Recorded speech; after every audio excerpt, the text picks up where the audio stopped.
बिहार के लगभग हर ज़िले में एग्ज़ाम से एक रात पहले होटल में या किसी रिसोर्ट में या ये जो बैंक्वेट हॉल होता है, शादी विवाह भवन सब होता है, उसमें रख के आंसर रटवाया गया। हजारीबाग में गिरफ्तारी भी हुई है। हम धन्यवाद देते हैं आर्थिक अपराध इकाई को, जिनको हम लोग सूचना देते हैं जब भी, तो त्वरित कार्रवाई ईमानदारी से तुरंत शुरू कर देते हैं। बहुत बड़ा गिरोह है, नेटवर्क है, जिसमें बड़े बड़े IAS IPS BPSC से चयनित अधिकारी, नेता, विधायक, मंत्री, सांसद सब शामिल है। इसलिए हम सरकार से मांग कर रहे हैं कि सबसे पहले जो रंजीत BPSC ऑफिस के अंदर का है उसको बाहर कीजिए, अमरेंद्र कुमार को BSSC ऑफिस से बाहर कीजिए और इन सब की संपत्ति की जाँच कीजिए। हम आर्थिक अपराध इकाई को तो भिजवाए ही थे, अभी हम मांग कर रहे हैं नीतीश कुमार जी से और BPSC से भी मांग कर रहे हैं कि परीक्षा रद्द कीजिए। आगे हम लोग सरकार से अभी मांग कर रहे हैं, अगर नहीं पूरा होगा तो 48 घंटा से 72 घंटा के अंदर हम लोग आंदोलन करना शुरू कर देंगे। पटना की सड़कों पे छात्र ही छात्र नजर आएंगे। नमस्कार, स्वागत आपका लाइव बिहार में। मैं हूं आपके साथ संजीव सिंह। देखिए, BPSC TRD 3 में हुए प्रश्न पत्र लीक मामले को लेकर के आज पूरे बिहार के जो छात्र हैं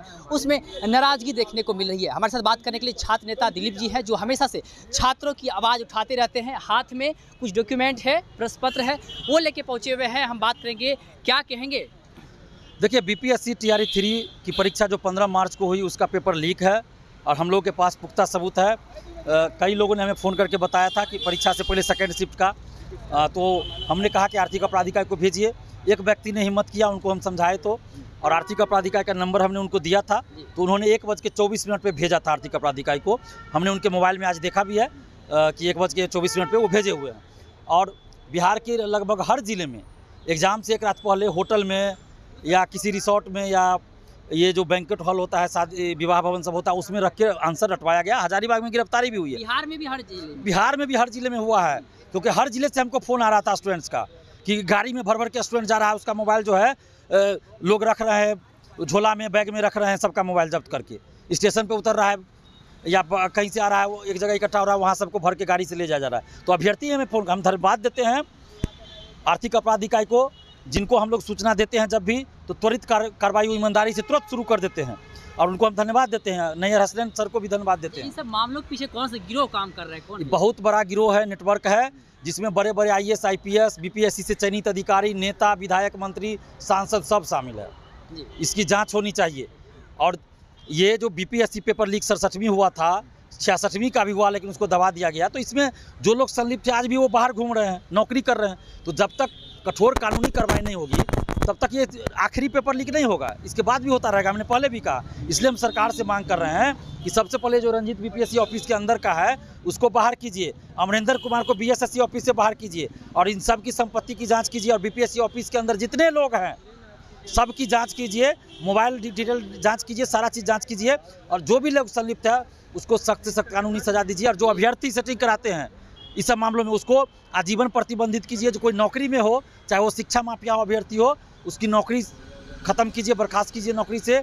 10 साल से अधिक की सज़ा का प्रावधान कीजिए, स्पीडी ट्रायल करके उसको सज़ा दीजिए। आप रंजीत नाम के व्यक्ति का जिक्र किया आपने, BPSC के अंदर बैठे, कैसे आप कह सकते हैं कि उनका इसमें हाथ? देखिए, हमें बहुत सारे लोग बताते हैं कि वो संदिग्ध है व्यक्ति, वो इस तरह का काम करता है, वही आधार पर हम बता रहे हैं। 67वीं के समय भी हमको बहुत सारे लोग बताए थे।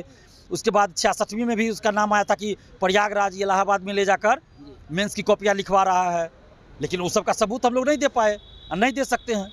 तो इस आदमी की जांच तो कीजिए, पूछताछ कीजिए, पता चलेगा। जैसे BPSC का पहले था ना कि भाई कोई नहीं मानता था कि कॉपी बाहर ले जाकर लिखवाया जाता होगा, लेकिन जांच हुआ 67वीं का, पता चला कि BPSC का पेपर माने मेंस की कॉपी बाहर ले जाकर लिखवाई जाती है, OMR शीट रंगवाया जाता है बाहर ले जाकर, तो साबित हो चुका है। आप इस मामले को लेकर और कहाँ गए हैं? हम आर्थिक अपराध इकाई को तो भिजवाए ही थे, अभी हम मांग कर रहे हैं नीतीश कुमार जी से और BPSC से भी मांग कर रहे हैं कि परीक्षा रद्द कीजिए और शिक्षा माफियाओं पे कठोर कार्रवाई करे सरकार और BPSC ऑफिस से पहले इसको रंजीत को बाहर निकाले। और नहीं अगर ऐसा होगा तो हम लोग सड़क पे आंदोलन करेंगे। आचार संहिता लगने वाला है। आचार संहिता से क्या मतलब? आचार संहिता में ये कहा जा रहा है क्या कि आप पेपर आउट करा लीजिए?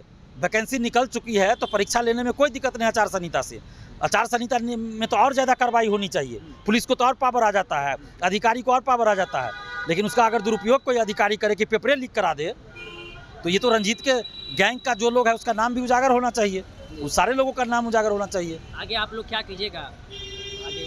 आगे हम लोग सरकार से अभी मांग कर रहे हैं, अगर नहीं पूरा होगा तो 48 घंटा से 72 घंटा के अंदर हम लोग आंदोलन करना शुरू कर देंगे। पटना की सड़कों पे छात्र ही छात्र नजर आएंगे। चलिए बहुत बहुत धन्यवाद। जी, हमारे साथ धन्यवाद। बात कर रहे थे दिलीप जी, जो कि छात्र नेता है, हमेशा से छात्रों की आवाज़ उठाते रहते हैं। इन्होंने एक एक करके पर्दाफाश किया है। साथ ही साथ रंजीत कुमार जो व्यक्ति है उनका भी जिक्र किया है कि सरकार इनकी जांच करे। ये ऐसे शख्स हैं जो संदेह की जो है गिरोह में आ रहे हैं। साथ ही साथ कई तरह के गंभीर आरोप लगाए हैं। मुख्यमंत्री नीतीश कुमार से इन्होंने आग्रह किया है कि जितना जल्द हो सके इस परीक्षा को रद्द करें और जल्द से जल्द पुनः परीक्षा ली जाए। तो देखने वाली बात होगी सरकार जो है इसको रद्द करती है, कितनी जल्द जो है वो एग्जाम लेती है, ये तो वक्त बताएगा। फिलहाल आप देख रहे थे लाइव बिहार, बहुत बहुत धन्यवाद। लाइव बिहार यूट्यूब पर सब्सक्राइब और फेसबुक पर लाइक जरूर करें।